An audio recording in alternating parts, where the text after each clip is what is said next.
এরকম একটি কাজ যদি পরামর্শকদের দিয়ে করানো হতো, এটার মূল্য ন্যূনতম 25 কোটি টাকা হতো। পরামর্শক এনে দেশীয় সক্ষমতাকে ছোট করে দেখানো হয়, সেইটার একটি উচিত জবাব দেওয়া আমরা চেষ্টা করেছি।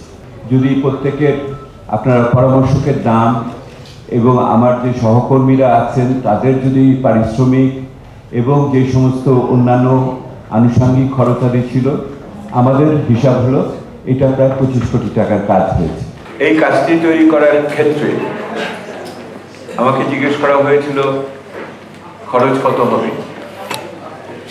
আমি বলেছিলাম যে বাংলাদেশের এইরকম একটি পরিবর্তন কালে আমরা যদি কোনো অবদান রাখি, সেটা কোনো আর্থিক মূল্যে মূল্যায়ন করাটা ঠিক হবে না।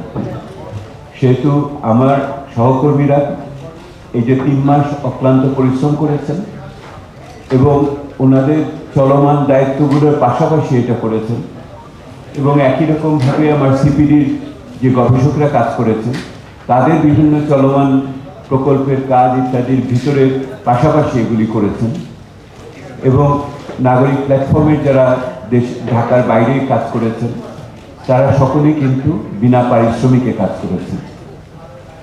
এই বিনা পারিশ্রমিকে শুধু ওনারা যে পরিশ্রমের কে কোনো আর্থিক মূল্য ধরেননি তা না, ওনারা যতগুলি সভা করেছেন আপনারা তো জানেন, তথাকথিত কি একটা সিটিং অ্যালাউন্স আছে না, সব মিটিংয়ে একটি পয়সাও সিটিং অ্যালাউন্সও কাউকে দেওয়া হয়নি।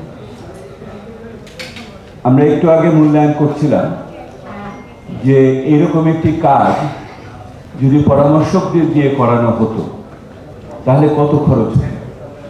কারণ এই কাজের ভিতর দিয়ে আমরা বাংলাদেশের পেশাজীবীদের, বিশেষ করে অর্থনীতির চর্চায় যারা আছে, তাদের সক্ষমতা এবং কৃতিত্ব প্রদর্শন করেছি, এবং বিভিন্ন সময়ে যে বিদেশি পরামর্শক এনে দেশীয় সক্ষমতাকে ছোট করে দেখানো হয়, সেইটার একটি উচিত জবাব দেওয়া আমরা চেষ্টা করেছি।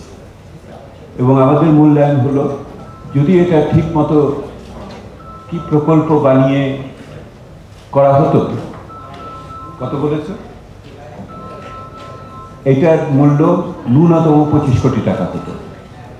যদি প্রত্যেকের আপনারা পরামর্শকের দাম এবং আমার যে সহকর্মীরা আছেন তাদের যদি পারিশ্রমিক এবং যে সমস্ত অন্যান্য আনুষঙ্গিক খরচাদি ছিল, আমাদের হিসাব হলো এটা প্রায় 25 কোটি টাকার কাজ হয়েছে।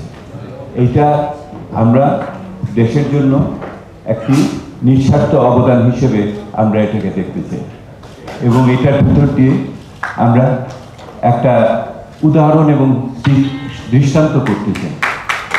এই রিপোর্ট দিয়ে কি হবে? রিপোর্ট কি ধুয়ে খাবো? রিপোর্টটা দিয়ে কি হবে এটা তো এর পরের বিষয় থাকবে, এবং এই রিপোর্টের ভিতরে যে কথাগুলো পরামর্শগুলো আছে সেগুলো কি আগামী দিনে এতিমের মতো ঘুরে বেড়াবে, নাকি এদেরকেও দায়িত্ব নিয়ে অভিভাবকত্ব নিয়ে বাস্তবায়নের পথে এগোবে? সেই প্রশ্নের জবাব হয়তো শেষের দিকে আমাদের মতামতগুলো আমরা বলবো। কিন্তু তার আগে আপনারা তো পুরো রিপোর্ট পেয়ে গেছেন, আপনারা বলতে পারবেন না যে আমরা কোনো গোপনীয়তার ভিতরে কাজ করেছি। আপনারা পুরো রিপোর্ট পেয়েছেন, গতকাল মাননীয় প্রধান উপদেষ্টার হাতে দেওয়ার পরপরই আপনাদের হাতে দিয়েছি। আপনারা দেখবেন যে এই রিপোর্টটি এখনো আমরা সাবধানতার কারণে খসড়া শব্দটা লিখে রেখেছি, কারণ এখনো 2-1টি পরিসংখ্যান আমরা পুনর্বিবেচনা করছি যে বিভিন্ন জায়গা থেকে নেওয়া হয়েছে সেগুলি তারা সঠিকভাবে দিয়েছে কিনা, অথবা তাদের আবার নতুন পরিসংখ্যান আসলো কিনা। প্রত্যেক দিনই তো নতুন নতুন হিসাব হচ্ছে, তো সেগুলি আমরা এটা দেখার চেষ্টা করছি।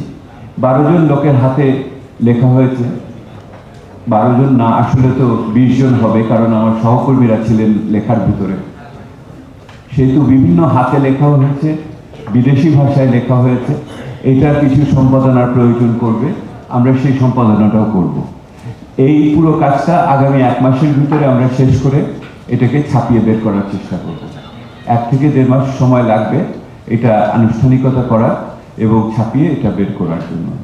এটার সম্পাদনা মানে ভাষাগত সম্পাদনা, ওখানে দেখবেন ইংরেজি, আমেরিকান ইংলিশও আছে, আবার ব্রিটিশ ইংলিশও আছে।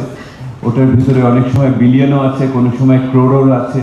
এগুলোকে আমাদের সম্পাদনা করতে হবে, আমরা সেটা করব। করার পরে এটা আমরা বের করব।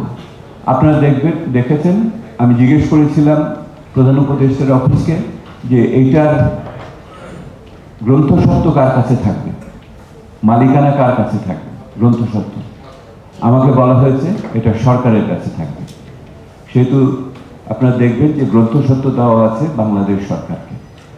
যদিও আমরা এটা রচনা করেছি, কিন্তু এটার ভিতর দিয়ে সরকারের পক্ষ থেকে এই দলিলটি মালিকানা ওনারা গ্রহণ করেছে, ওনারা এটাকে নিজস্ব দলিল হিসেবে স্বীকার করে নিয়েছেন।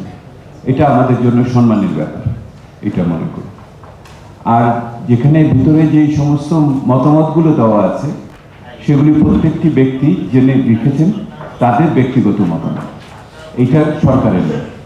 সেহেতু গ্রন্থসত্ত্ব সরকারের আছে, কিন্তু ওখানে প্রদত্ত মতামত বিশ্লেষণ এগুলির জন্য যদি কাউকে আপনারা বকাবকি করতে চান, সেটা তাহলে আপনাদের সামনে আমার এই যে সহকর্মীরা বসা আছেন তাদের করবেন, অন্য কাউকে না।